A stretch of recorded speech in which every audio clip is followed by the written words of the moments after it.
The overload principle is a concept in which our muscles constantly need to be challenged in order to respond and increase our strength and endurance.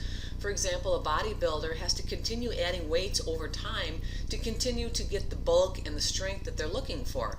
And the opposite is true, is if we don't challenge our muscles, they begin to atrophy and are not able to produce much strength and endurance. So we always have to consider the fact that when it comes to the muscular system, it's a use it or lose it kind of principle, that if we don't challenge our muscles, then they simply atrophy because they're no longer necessary for maintaining that strength. And it's especially important with our patients. We need to get them up and walking during prolonged illness and surgery, because it's important that we keep the muscles strong so they don't get weaker, and that puts them at risk for falls. And just in general weakness, with increased weakness, they're less able to do their daily activities once they're discharged.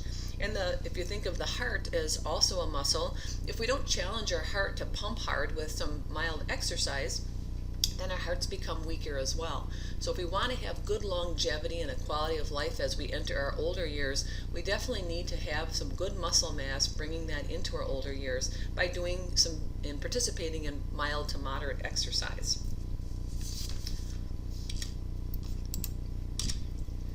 So let's talk about another type of muscle, that's smooth muscle. And there's a nice chart that compares the different types of muscle in your textbook. I have a chart. I believe I included that chart in here, a little further down, right here. So far we spent a lot of our time talking about skeletal muscle. We will talk about cardiac muscle in more detail when we get into the cardiovascular system, but the way skeletal muscle contracts is really well researched. And smooth muscle we know a little bit more about and how it differs from skeletal muscle, and the same with cardiac, but most of the textbooks that you study on muscle are going to pretty much just overview the physiology of skeletal muscle. But where we find smooth muscle is in the walls of our hollow organs, like the stomach, the uterus, the blood vessels, those areas that are under control by the autonomic nervous system. So this is our involuntary muscle that contracts without our active input into it. And it's usually found in two layers. So if we look at smooth muscle, going back here we can see there's two layers. There's a longitudinal layer and there's a circular layer. So these two sheets of muscle tissue work together. The cells are arranged perpendicular to one another, and they work opposite one another to help push contents along. For example, the longitudinal layer lies parallel to the long axis, and that causes dilation and shortening of this organ. So when we say dilation, that means this lumen, this space inside, gets larger, but the organ itself shrinks and gets shorter, and that allows to push the contents along. And if we look at the circular layer, this layer here, this goes around the organ itself, it encircles the organ, and it constricts, makes the lumen smaller, and lengthens the organ when it contracts. So if we have both of these layers acting together, it really works in a cooperative fashion, pushing those contents along. Kind of like how a worm works its way across the sidewalk by lengthening and shortening and moving in that direction, but this is moving actual contents inside these lumens. When we look at those alternating contractions and relaxations of those layers, we call that peristalsis. Peristalsis are wave-like contractions that we see in smooth muscle, and it helps move the contents through the organs. So for example, the movement of urine from the kidneys through the ureters is done by peristalsis. The movement of food through our stomach and small intestine is also by peristalsis, and the movement of semen through the reproductive tract of the male is also by peristalsis. And we talked about when the semen enters the female reproductive tract, the prostaglandins in the semen cause a reverse peristalsis in the female reproductive tract, which helps move that semen up toward the fallopian tubes. So peristalsis, and also it's also important for childbirth, moving the fetus down the birth canal. So those wave-like contractions are very strong and very controlled in propelling things through those organs. So again, if we look at smooth muscle, it looks a little different than skeletal muscle. The muscle cells themselves are very thin and short, unlike skeletal muscle that had the long cylindrical shaped cells. These are spindle shaped, so they're tapered at each end and very thin, short. They have a very underdeveloped sarcoplasmic reticulum for storing calcium. They have special infoldings of the plasma membrane, which we call calveoli. And the calveoli basically just take and sequester a little calcium from the extracellular fluid and hold it there for muscle contraction. Because of that underdeveloped sarcoplasmic reticulum, most of the calcium comes from the extracellular fluid in smooth muscle, unlike skeletal muscle where most of the calcium comes from the sarcoplasmic reticulum. There are no sarcomeres, myofibrils, or T-tubules in smooth muscle, so therefore there are no striations, though that striped appearance that muscle has. We don't see that in smooth muscle. So if we look at how the nervous system interacts with smooth muscle, there are no neuromuscular junctions like we see in skeletal muscle. We'll talk a little bit more about that in a little bit. So let's just kind of look at the comparisons here. So where we see smooth muscle is in the walls of hollow organs, unlike skeletal, which is attached to bones, or cardiac, which makes up the walls of the heart and gives it its pumping action. If we look at it under a microscope, here again we see short, tapered cells. They're spindle shaped, they have pointed ends, they have a single nucleus. Skeletal muscle has multiple nuclei, has the striations. Cardiac muscle has multiple nuclei, but in most cases a single nucleus, but here we see two nuclei here in this cell. But again, we see the striations that we see in skeletal muscle. Cardiac and skeletal have that in common, but cardiac muscle cells are branched, where these smooth muscle cells lie in sheets. Comparing other structures, we see again myofibrils, which are the contracting units of the skeletal muscle. We see cardiac muscle also has myofibrils, but smooth muscle does not. And the T-tubules and sarcoplasmic reticulum, which are important for the action potential and calcium delivery, we see those both in cardiac and skeletal, but we don't see that in smooth muscle. The only thing we see that helps bring calcium in from the extracellular fluid are these caveoli. So when we look at how the nervous system interacts with smooth muscle, again, there are not any neuromuscular junctions, but what there are these vericosities. They're swellings of the nerve fibers that serve smooth muscle, and they release their neurotransmitters. So if we look at this diagram here, here's a sheet of smooth muscle here, and we can see that there's a neuron that serves this smooth muscle, but rather than having axon terminals holding vesicles with neurotransmitter, we see the neurotransmitter in these bulbous structures called vericosities that store that neurotransmitter and release it right over the surface. So your textbook talks about how the neuromuscular junction delivers neurotransmitter in a specific area on the muscle cell membrane, kind of like a priority mail delivery. The vericosities in smooth muscle just kind of deliver that neurotransmitter all over the surface of this smooth muscle. So it's kind of like a bulk mailing of that neurotransmitter. So it's more generalized here, not specific to one area of the membrane.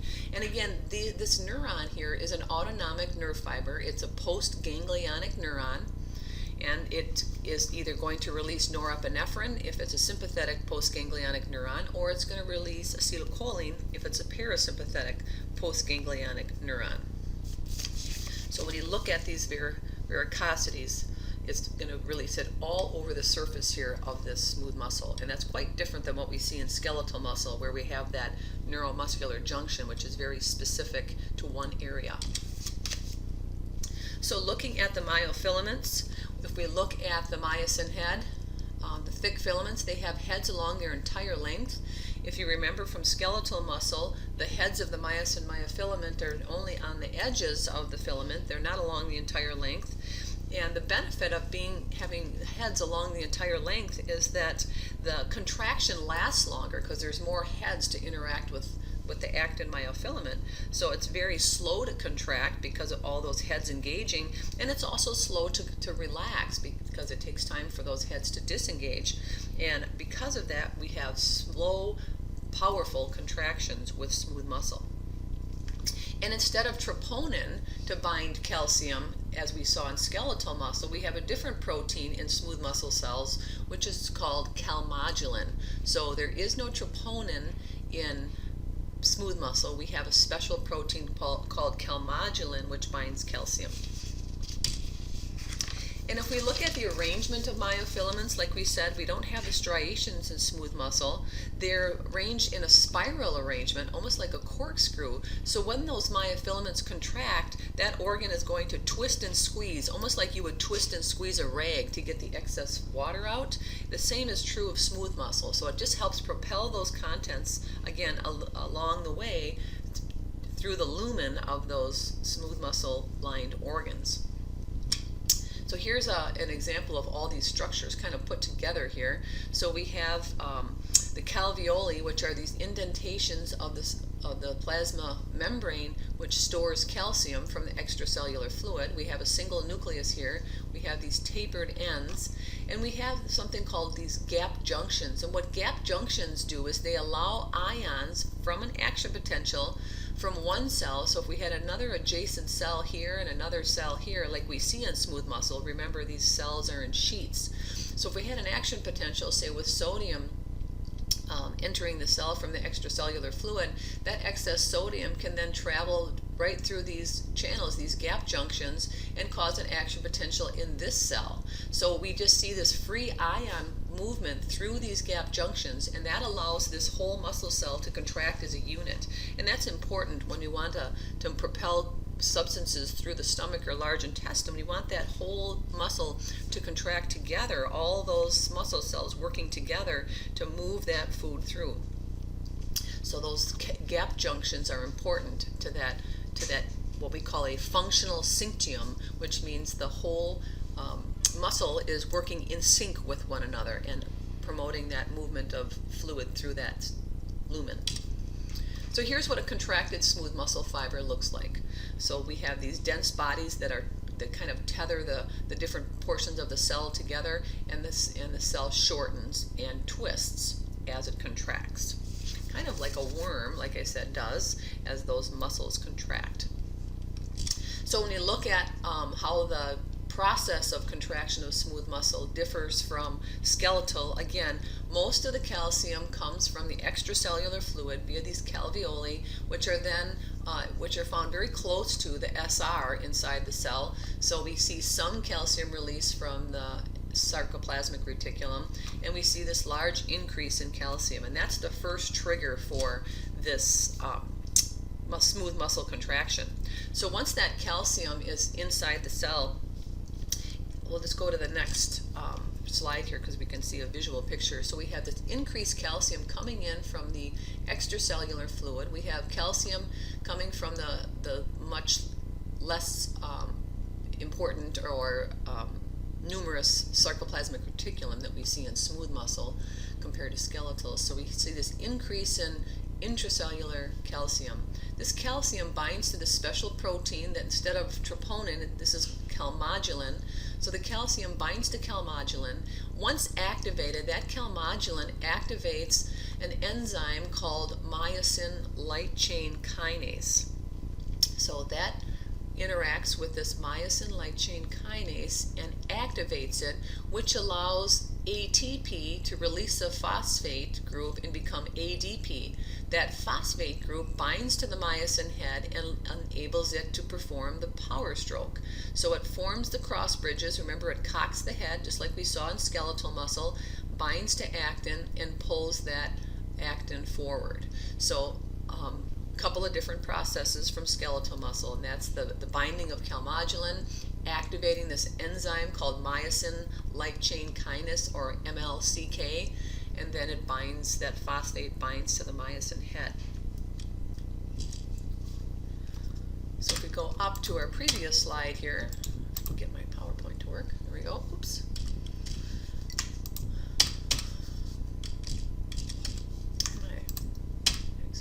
Here. Okay, so calmodulin again is the key protein binding calcium. We have this enzyme that calmodulin activates. It allows that phosphorylation from ATP to ADP to the myosin head, and then we see that cross-bridge interaction, just like we saw with skeletal muscle.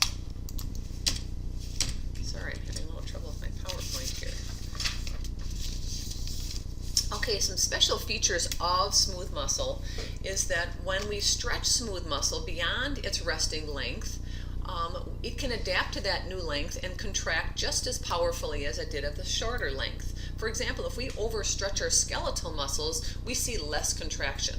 For example, if I wanted to lift up a heavy box and I straightened my arm out completely to lift that box up, it would be harder to lift that box up. So when we overstretch muscles, we don't see as many myosin heads engaging in that contraction because the muscle is overstretched. Not the case with smooth muscle. If we overstretch it on a regular basis, it can develop a new resting length. And this is particularly important when we eat too much too often and we stretch our stomach beyond its resting length. It'll develop a new resting length where it can take that extra food, move it along just like it could at the shorter resting length. And that's what contributes to obesity, because when people eat large meals, often the stomach stretches to a larger resting length, and then the feeling of hunger kicks in sooner, and then it requires more food to get rid of that hunger feeling. So it's important, they talk about, for people that want to lose weight or maintain a healthy diet and a healthy weight, is to eat small meals, 4 to 6 times a day rather than 3 large meals, because of its stretching of that stomach wall can contribute to overeating at individual meal times. And then if we look at how much it can contract, if you think of a Thanksgiving dinner when a person has eaten, a much larger amount of food than they normally would, it can contract when it's twice its resting length. So the stomach can actually stretch to the level of just above the hip to just below the diaphragm. So it can have an amazing amount of ability to stretch beyond what its normal length would be. So when we look at these cells, we can see that unlike skeletal muscle cells, smooth muscles can increase in number and become more powerful, thicker muscle. And we see this with the uterus toward the end of pregnancy. We see an increase in the number of cells of that uterus, and it becomes very strong and powerful and able to force that baby out of the birth canal. So we call that hyperplasia. Hyper means high, plasia means growth of cells, increased number. So anytime we talk about hyperplasia, we're talking about an increase in the number of cells. So this is different than skeletal muscle cells. Skeletal muscle cells typically do not increase in number. They increase in size with exercise, but they don't increase in number. Smooth muscle, on the other hand, can increase in number. So there's 2 types of smooth muscle. We have single unit smooth muscle and multi-unit smooth muscle. So where we find single unit smooth muscle, these are in the heart and the intestines, stomach, and the uterus. These are special cells. They do not have a resting membrane potential. They can self-excite. They can generate their own action potentials. They kind of just rhythmically drift toward threshold and fire off an action potential, and then they come back to, they repolarize again, and then they drift toward threshold on their own, and they fire off these action potentials. So we see many gap junctions between these muscle cells of single unit smooth muscle, and again, they have these special cells that can generate action potentials all on their own. So we see a smooth, even force because of those gap junctions, and we see regular wave-like peristaltic contractions. So our digestive processes rely on these contractions. The reproductive system, the urinary system, and our smallest of blood vessels rely on this rhythmic smooth muscle contraction. So these do not require a neuron to stimulate them because they can generate their own action potential. So there's what we call pacemaker cells in these smooth muscles.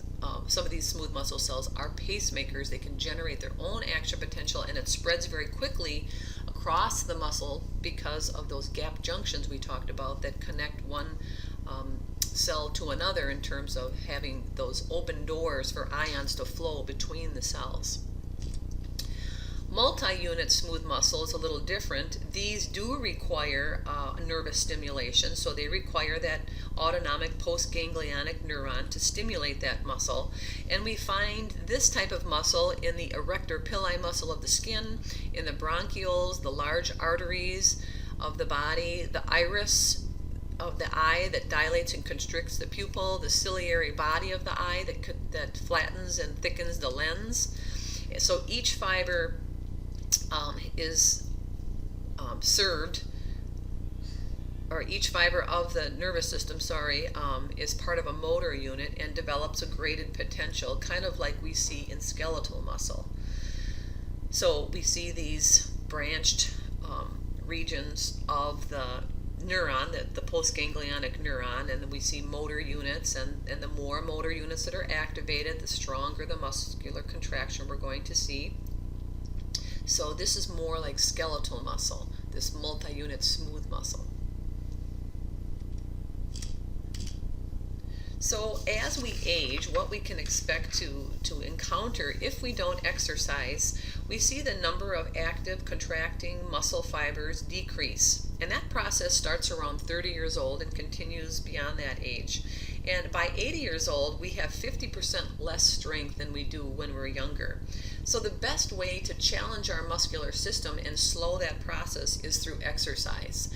And if you look at people that end up in the nursing home or dependent upon family members, these are people that may not have been active as a younger person.